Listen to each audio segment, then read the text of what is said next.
Alright, so here we go, ladies and gentlemen. Game 1 of the Vancouver League of Legends tournament. On the left you have Icons of Valor for the blue team, and on the right is Altered Reality from Vancouver.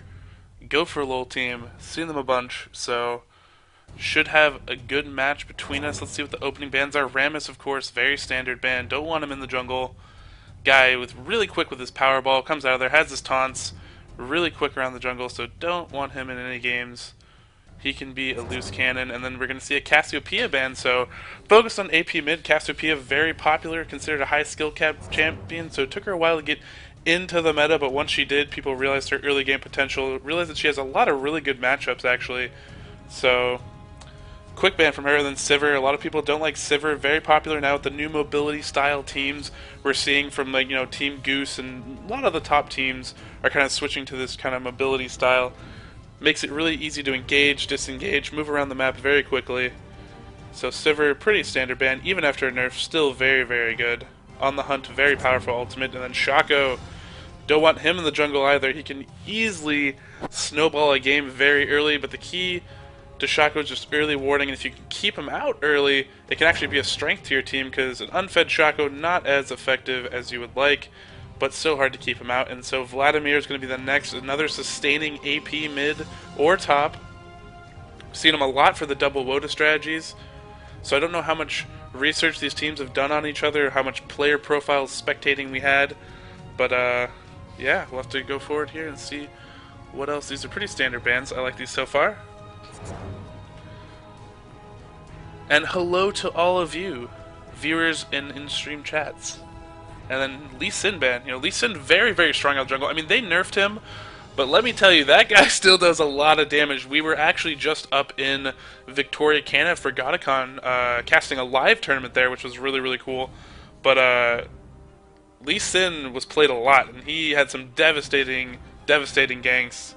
And that guy has not been nerfed enough if you want to stop his damage. Seems like a necessary change because he still seems strong. Udyr, very strong in the jungle, very fast at clearing, so that's a good pick by Icons of Valor early. Purple team, Altered Reality, they're going for Sona, very, very strong support. Everybody knows pretty much what Sona does, but in case you're a new player, Sona has an AoE ultimate, which Riot has come out and regretted actually putting in the game recently, and she just has all these aura buffs that are good for your team. Instead of buying items, she just has them naturally from abilities, plus she has a lot of poke with that power chord, so very, very strong. And Rise, of course, very solid pick. He's really a mid-late game carry. He's not really early game AP strong champion, which you normally get out of APs. And actually, great pick by Icons of Valor on the opposite side. Xerath, actually a very good counter to Rise, has a lot of spamming poke, which Rise has a hard time dealing with early game. And really, Rise is going to have to stay in there, be safe, and then just get to the late game, because when Rise gets to the late game, and especially if you can combine it with a good jungler, which Altered Reality hasn't quite done yet. Oh, we're going to see a Skarner. Skarner pretty good. My personal favorite is Maokai. That Maokai Shackle binding combo is just so good. You have the Twist Advance in, you Shackle, it's pretty much a guaranteed kill in mid, but we're going to go with Skarner, who at level 6 is so... Oh! Altered Reality switching up on me. Apparently, they know what to go for. Skarner, very good as well. I mean, Skarner, his level 6, that suppress that you get from his ult and able to drag someone, pull someone out of a fight is so effective. So either one, great junglers. I mean, they're both quick. They both have a lot of good scouting with saplings, and obviously clearing AoE from Skarner, and infinite slows if he gets on you. And a Kog'Maw pick. Love the Kog'Maw pick. Not typical with the Sona, but still very, very good. Seen lots of Kog'Maw Nunu lately, using that Blood Boil to give him even more increased attack speed. But on the other side, Kennen, of course, obvious pick, double WOTA strategy kind of pick. You can play him AD, but since Icons of Valor has picked Tristana, we can assume that Kennen will be top, or, it could be even mid if you want to. But Kennen's such a safe pick that you can throw him anywhere on the field of justice, except for maybe in the jungle. Don't really want him in the jungle. But so good. And then Tristana, obviously very strong hyper carry late game. Really hard to deal with. Great abilities. And if you are a good player at positioning, which all AD carry players should be, you can get the max potential out of her. She is very, very good. And we see a Janna pick. Janna, one of my favorite supports. Actually, not even one of, is my favorite support. A little bit weak early in her laning phase, but the crowd control, the crowd control. If you are good with Janna's crowd control, you can wreck and own team fights. One of the few supports that, besides just her ult, I mean, Sona, she can have a great ult and affect her team fight, but after that, she kind of doesn't do much. Janna, through like laying down all her CC, can really affect a fight, probably most out of any support in the game. And actually, for those of you wanting to have some fun, Victor support. Now, Victor support doesn't help your teammate, but what it basically becomes is a kill lane, and you can use his laser as poke, and you can actually trade a lot with his power.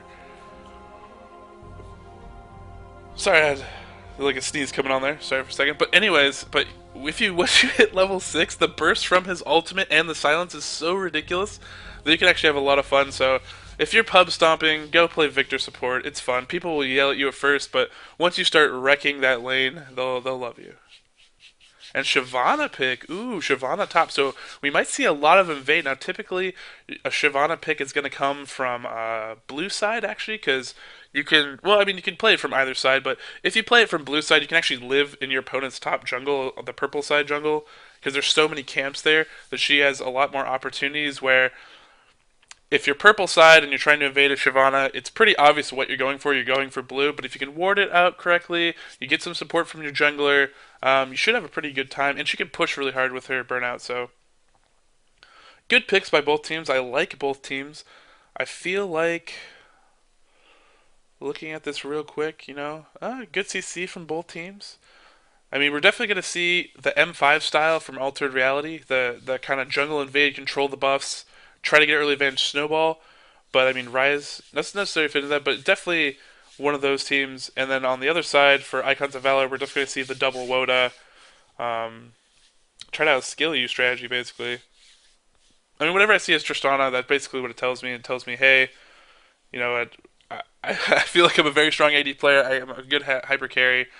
This is what I'm going to go for. I'm going to use my advanced positioning, deke some people out, some awesome maneuvers. And Tristana has not actually gone flash, so she does not actually have an escape mechanism. So hold on a second. I have Summoner Block on. This is just to protect ghosting from either team. So, but now that we are in the 3-minute delay period, both teams can see each other's Summoner spells. So the reason we do that is because a lot of players have actually asked us, professional players, so on and so forth, to block the summoner spells so people cannot ghost their summoner spells. And even if the players don't do it, their friends might do it, type to them real quick, they might see it, and then it cannot be unseen. So it helps the lane matchup. So we have double heal in bottom with an ignite and exhaust. So that lane's going to be super aggressive for Icons of Valor.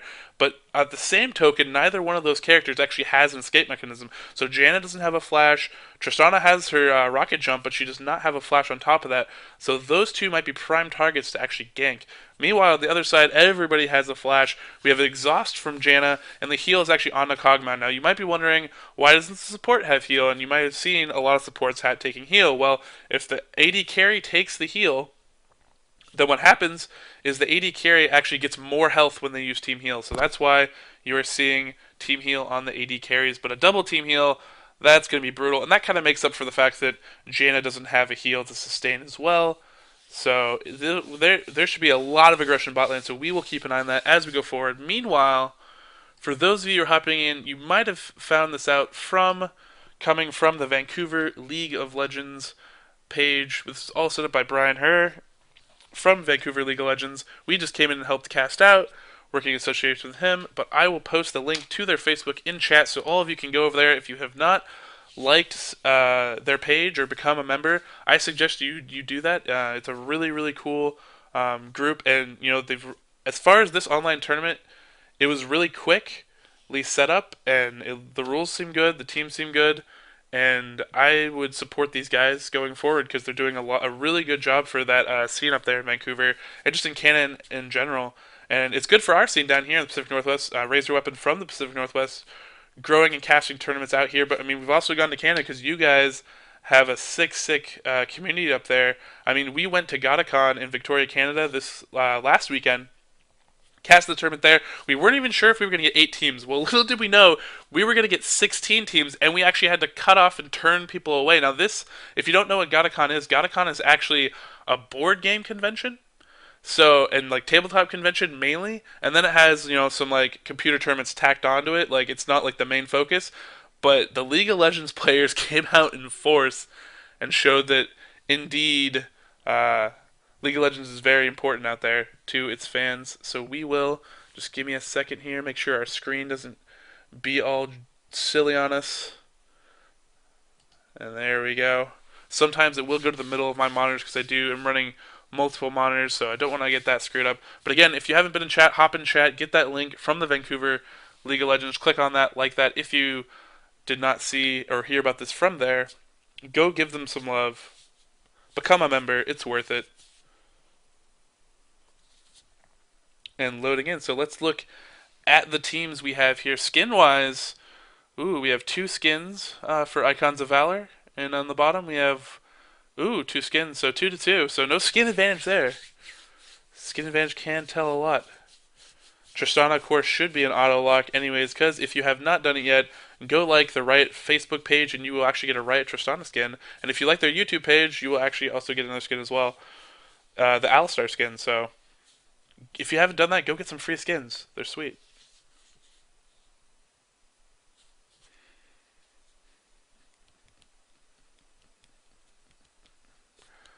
Both teams loading in here, so here we go.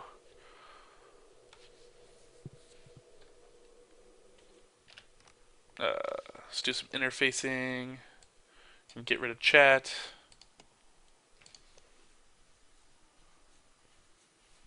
That's all good. Alright. So both teams break down here. Icons of Valor off to a really, really quick start, actually.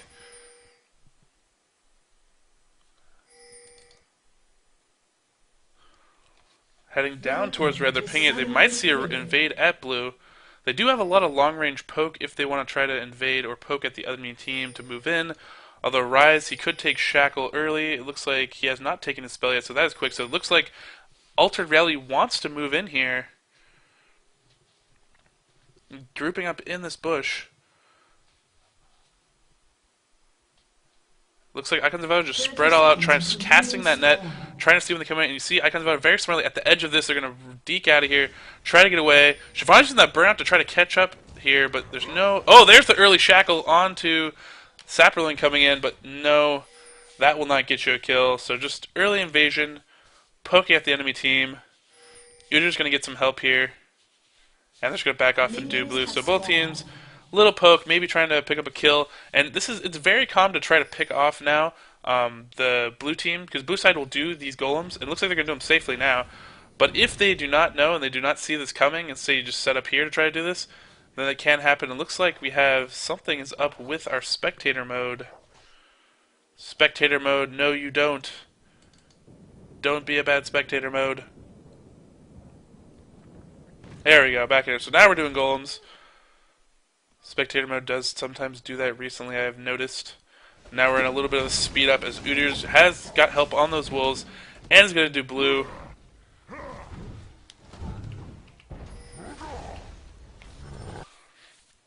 And this bottom lane will be a lane to watch.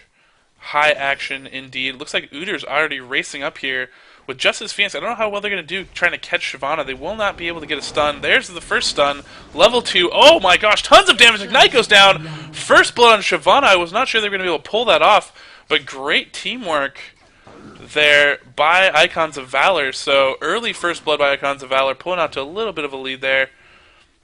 And again, this bottom lane will be one to watch. Oh, spectator mode. How dare you? How dare you?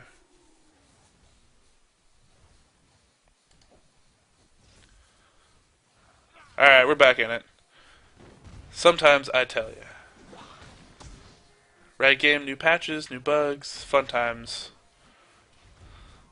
So actually, this is really smart here. Roshan now did not actually pick this up when he started. Grabbed a pink ward, and this is a very smart strategy if you know that teams are going to go in. Tristana rocket jumping in with a slow. Team heal is going down onto Kog'Maw, but Kog'Maw still getting focused. Tristana popping her team heal.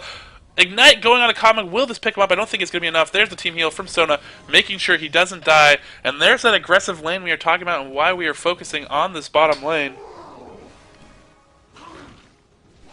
Great move there, but like I was saying, this pink ward, very, very smart. If you can remove that ward from the brush, you essentially gain back advantage. Great tornado rocket jump.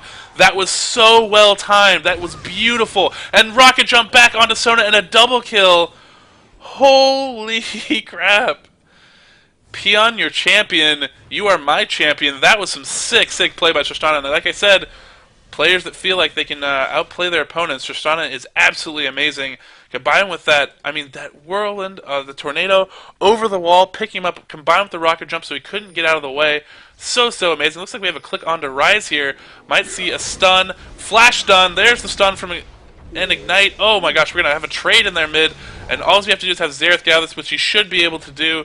And it will be a win. Taking out the AP mid, going to gain some more advantage for their mid. Udyr already doing a great, great quick jungle and already has some assists. And we have a quick 4-1 2K lead here for Icons of Valor. And Icons of Valor play is just absolutely solid. I love this camping Janny here with those whirlwinds. Just building up. And that rocket jump combo, I've actually not seen this so much from this lane combo, but I am liking it. If you can push hard enough against a lane and pull this positioning off, it's very, very strong. So Canadian Hulk and Outrageous are going to have to figure something out here, and it looks like they're calling in a Maokai, but he is going the wrong way because he is going to be spotted here. Great warding there on the Tribush. Meanwhile, Rise trying to push up this lane, do his job while Xerath is missing. Xerath actually just buying some more pots of Doran's Ring, I guess, on his way back. Udyr camping in the jungle, being careful, pinging to his team. No certain players. And Udyr coming out from behind Rise. He does not have a lot of good escape, so actually great juke there by him. Twisted advance onto Udyr, but Udyr's easy going to escape out because Rise does not want to follow that up. Rise actually, they might be in a little bit of trouble if they get too aggressive here. And oh my gosh, meanwhile, bottom Peon with another killing spree. Should have another kill here with this chase. Just needs one more shot, taking turret aggro. And Canadian Hulk will barely escape this, but oh my gosh, here we go. Maokai coming up here, Saproling checking the brush, running around slow, Ooze coming down from Kog'Maw, so now it's a 2v1. I actually think Janna and Tristana should be able to take this. Udyr coming up from behind, Ignite's going to pick up this kill. Peon, your champion, getting even more fed, and Hyper Carry Tristana going to become a Hyper Carry pretty quickly if this is not put under control. Double Doran's Blade, Boots, probably might turn that into the quick build with another Doran's Blade. Wriggles. Looking at his gold right now, he actually has 1,000 gold incoming, and there's that ult from Xerath, pick up the kill mid, and that is why you have to be very, very careful with a Rise pick mid. He's very, very susceptible to getting picked off. Once Xerath hits 6, the range of that ult, combined with the mage change, especially with Locust of Power giving him that extra range, makes it very, very hard for him, anyone in lane, to actually be safe against Xerath.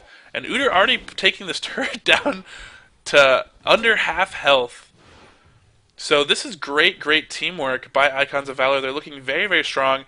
I'm expecting there might be another Dragon play coming here shortly. We are at 7 minutes into the game. Udyr just scanning his enemy's jungle. Gonna run into a Maokai here.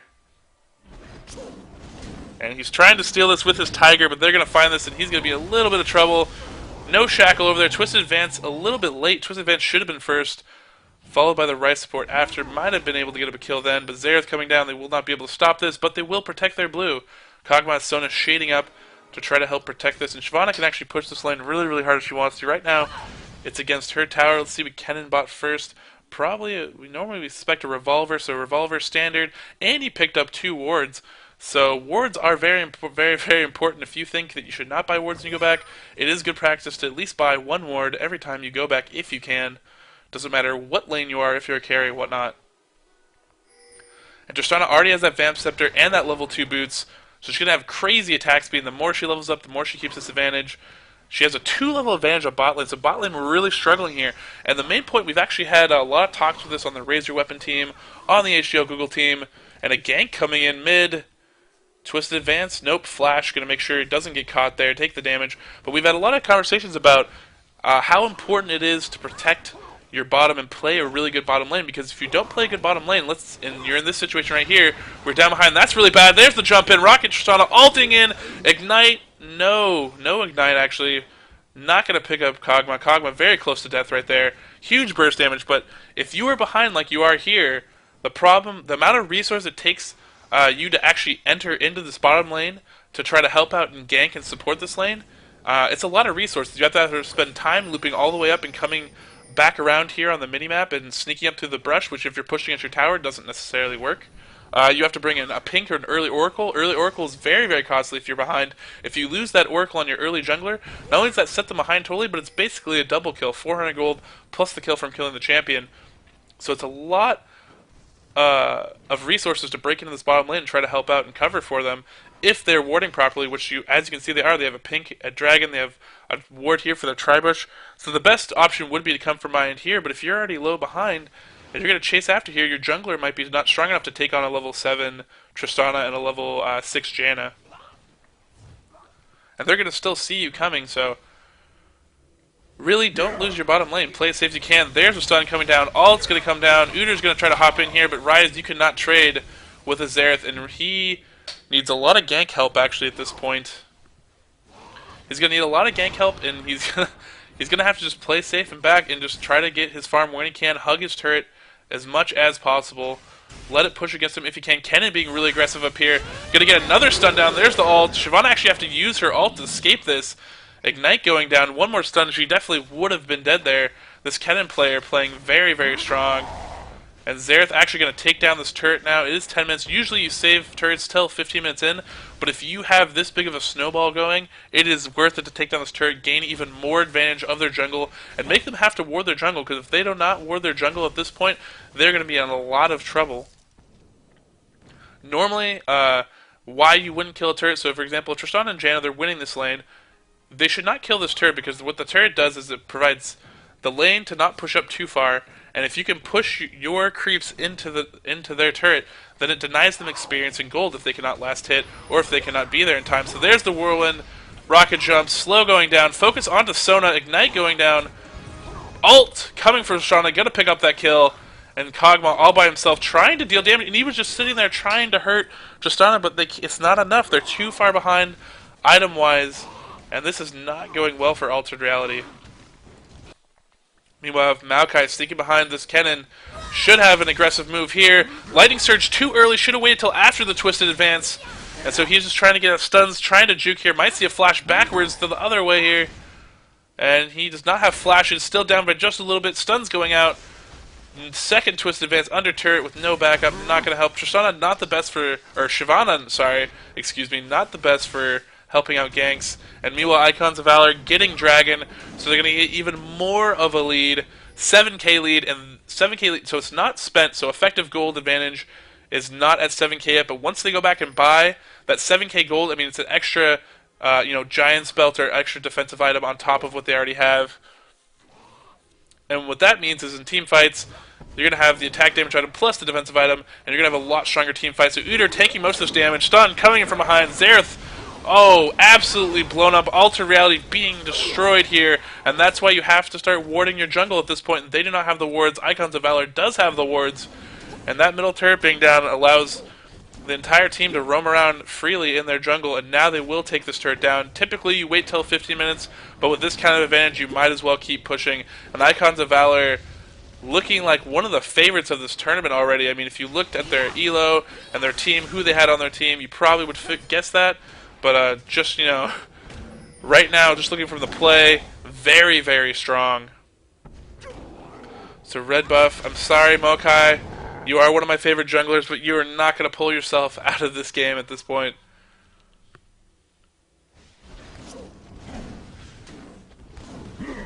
Udyr is going to go on to blue, steal this blue. And Icons of Valor just absolutely dominating this game so far. 8k gold advantage. Kennen, meanwhile, top. Stuns going down. Ignite, gonna pick up this kill. Bam, count it. Nguyen just doing that so perfectly. Gauging his health. Gauging the team fight, and he just has that advantage. And let's look now. Kennen should be going back and buying that Woda, I believe. He is sitting at 2,300 gold, so he's been definitely just camping up there, farming up as much gold as he can. Meanwhile, Impreza is dominating Xerath. I love Xerath, his long range. It's a really hard matchup for Rise. I mean, it really is a counter to him. I mean, just the ability to spam at such long range. Rise, he doesn't have a really high mobility, and he doesn't have a high range. I mean, his really strength is late game, mid to late game, when if you can get him farmed up and get him those items. And Peon Champion again, chasing bottom. We have a kill onto Sona, chasing down this Kog'Maw, and they probably will dive this, maybe, possibly. Yes. Oh, no, we're not. They're going to back out just in time. Janet getting out. And meanwhile, they're tricking me here. Because Zareth getting a kill with his long-range poke. And kills are just going to be aplenty. So much range, so much poke, so much advantage that they can really just dive and be as aggressive as they want at this point. Really, what needs to happen now is Ultra Reality has to group up. They have to team up. Try to get a gank off on one of these lanes. Because Icons of Valor is really just split pushing and moving all around the map. They're pretty separated out that if you can go, 3v1 or 2v1, maybe 4 or 5v2 or something like that, you can pick up a kill. Zareth now rotating to his team. We'll see a collapse now. It's going to be a 4v4 if this collapses correctly. Not quite sure how it's going to go. Udyr going to meet Rise first, soak up all those cooldowns, getting absolutely blown up. Udyr just so tanking that range from Zareth, coming and getting the kills. No stun onto Shyvana. Shyvana